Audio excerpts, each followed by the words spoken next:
Today I want to speak a bit about something which has grown increasingly obvious in a number of articles, blogs and videos that I've been watching for the past decade. I want to address the following question: what are you trying to prove? I've often asked people on MySpace or on YouTube to prove to me that God exists. Now this is important, capital G. So this is based on the premise, or the accepted premise, that these individuals are Christians, Muslims or Jews. And what do I hear in return?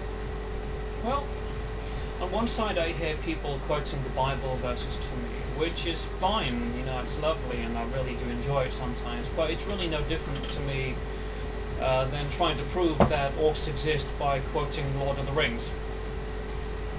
And on the other side, what do I get? I get people who use a number of arguments, such as the cosmological argument, the teleological argument, which is based on the apparent orderliness and fine-tuning of the universe.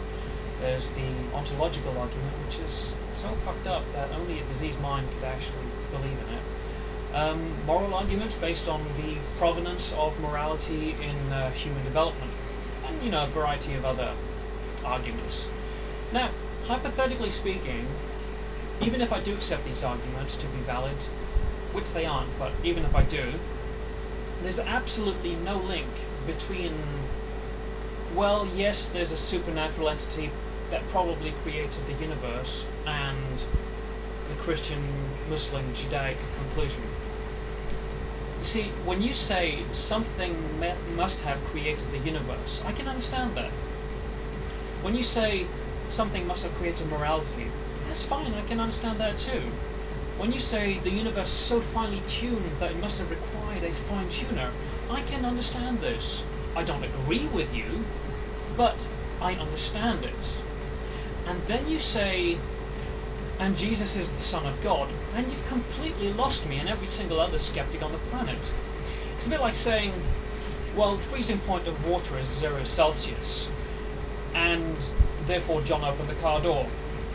It's a complete non sequitur. There's no link, there's no logic between the two, between saying something created the universe and Jesus. No link.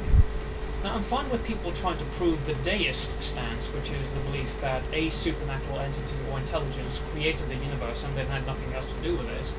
I can understand this. I think that of all of the theistic stances on Earth, it's the only one that I actually respect, because it's not premature and it's not arrogant.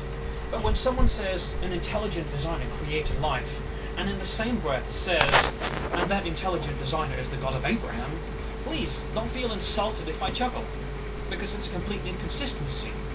This argument can be utilized by every single other religion on the planet, from the cult of Mithras, Allah, Jupiter, Quetzalcoatl, Odin, Zeus, Aphrodite, and all of the others, every single other god in human imagination, or in the history of human imagination. So, I guess what I'm saying is this: I've heard, I think, all of the arguments for a supernatural creator, but this in no way or form confirms to me that this creator is your particular god.